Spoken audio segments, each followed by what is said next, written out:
Hello and welcome to the Tank Club. Today I'm going to be looking at my top ESO tank classes as we head into the Necrom chapter. I'll be doing things a little bit different this time as I think it's important to separate this tier list into three. So we're going to be looking at the top 3 dungeon tanks, the top 3 main tanks and the top 3 off tanks.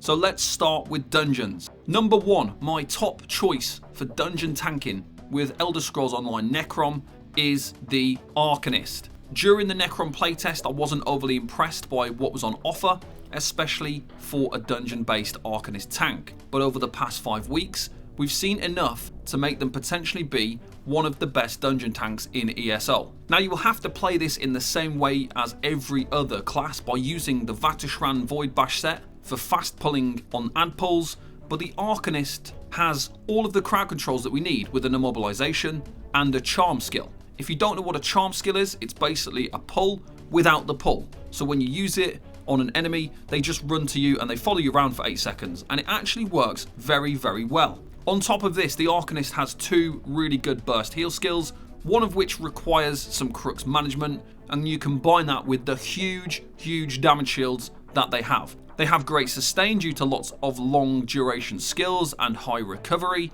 and they offer group survivability tools with minor resolve and evasion. All that comes with an offering of group damage buffs from Runic Sunder that offers 2200 group pen, and the Arcanist Domain, which provides minor courage, intellect, endurance and fortitude, meaning we're getting a lot more use out of the Arcanist compared to every other class when it comes to dungeon situations. Second on the list is Dragon Knight. This doesn't need much explanation. The DKs excel at sustain, crowd control, and they offer group damage buffs. The only reason I've dropped them down to second is because I've found within my own optimized dungeon group, we're not utilizing the benefits fully of the Dragon Knight. We have little to no use for engulfing flames or igneous weapons, and so the only offering is Stone Giant and Stagger, which is a very small DPS increase for a dungeon scenario, and also minor brutality. DKs are still a great choice because they possess a lot of unique niche skills that are useful in a range of different situations. Basically, if you've got a situation in a dungeon, the DK's got a skill to deal with it. They're very good at sustaining and surviving, so they are still a very good choice, but they just don't quite have the same value on offer that the Arcanist does when it comes to buffing the group. Number 3 is the Necromancer. I'm only doing a top 3, and in third you could pretty much pick any class because they can all perform really well in dungeon content. My main reason for choosing a Necro is down to the way that most of the new dungeons are released and the mechanics that they have with really high values of dot and bleed damage. The Necro has superior ability at mitigating the damage from dots and transferring damage to their ghost, which makes them really helpful in that newer dungeon content. But they are also the absolute best class in ESO when it comes to ultimate regeneration. Problems of the past are now less prominent thanks to recent updates making their sustain easier and beckoning armor also becoming a taunt. Necro tanks in dungeons have the unique ability to salvage things from the worst possible situation where the rest of your group is dead. A Necro can resurrect every person in a dungeon group with one button press, making them extremely useful for progressive situations. We're going to move on to Trials main tank, and as we move on to that, in Trials, when you are the main tank, there are a lot more factors to think about. It's not quite as simple as it is for dungeons. It's difficult to pick one absolute top pick number 1 tank class because it will depend on your group setup. I've gone with the Dragon Knight purely for the fact that if you have other Dragon Knights in your group, the DK main tank will always be useful still. As a DK tank, they are superior in stamina management for blocking and dodging, which is especially valuable for newer tanks within trial content. They offer group benefits such as stagger, minor brutality, engulfing flames and igneous weapons,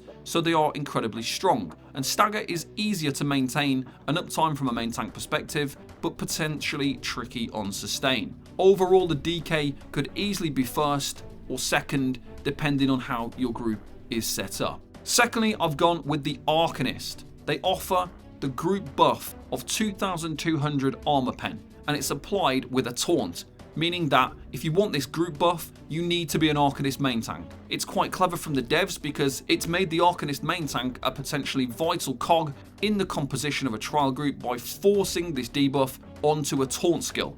Arcanist can also replace the Claw of Yolnahkriin set by using the Arcanist Domain skill, meaning additional gear set buffs can be offered when you have this in the group. Now the Arcanist could easily be first in the main tank category here, but you might choose to equip your group with Tremor Scale and Crimson or have an Alkosh user, meaning there's no need for Runic Sunder for that extra 2200 pen. A lot of the Arcanist buffs and benefits overlap from other sources, which would be more likely to happen in a group of 12, so for trial content you are relying quite heavily on the Armor Pen and Minor Evasion to make the Arcanist useful, and if they are not needed, then you could quite easily switch to something else. In third, I've gone for the Sorcerer tank, and this could quite easily be a Warden if your group doesn't have one, or a Nightblade if you want to have huge damage mitigation. The reason I picked Sorcerer is because groups will now need more than one Sorcerer per group thanks to the Storm Atronach Ultimate, providing a full group synergy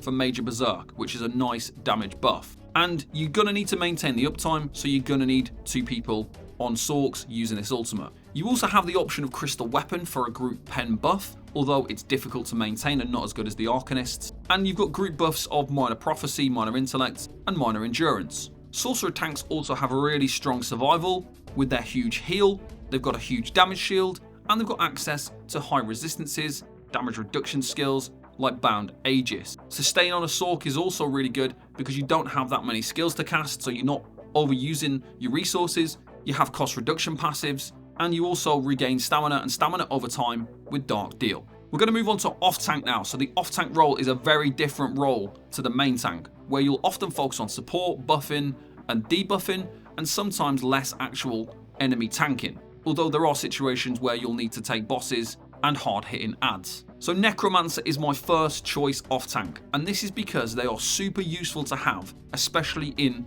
the newer trials. This is because sometimes you might come up against a boss or an enemy that has huge dot or bleed mechanics and damage that is applied to the tank, and this means that you can rotate and get your Necro tank to deal with these damage sources, as they are well equipped to doing so. Alongside that, you have the superior ulti-gen, which means your group gets a higher uptime on major force and major vulnerability, which is a really big help in trial content. And these are the major reasons for using the Necro off-tank. In number 2, we mentioned the main tank being an Arcanist as like the second priority for main tank. If you are using an Arcanist main tank, which is somewhat forced thanks to their buff being a taunt, you still need a DK for stagger and their other benefits. So a Dragon Knight is my number 2 off-tank class. It's not as easy maintaining stagger from an off-tank perspective, but it's not impossible. In some cases, it will even be easier when you don't have to tank a boss and you can focus on maintaining your uptime, but you'll lose some uptime when you have to run off and focus on off-tank things. But all in all,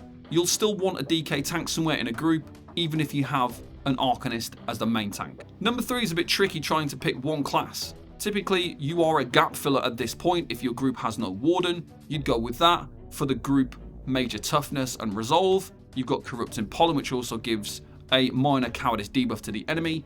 If your group has no Sork or only has one Sork, then you'd go with that for the buffs we mentioned previously. And to a lesser extent, you might need to be a Nightblade for minor savagery and major cowardice, or even a Templar for minor sorcery. But those are much less likely than being a Sork or a Warden. All in all, it's good to have options as a tank. As we go into Necrom, I'll likely switch within my dungeon group to using an Arcanist because the extra pen, minor courage, the minor recoveries, the minor evasion, the minor resolve is enough to convince me to switch from DK, which I'm only benefiting my group with stagger and minor brutality. This will help both from a DPS perspective, but also group survival and sustain, which is really good. When it comes to trial situations, it simply comes down to your group leader.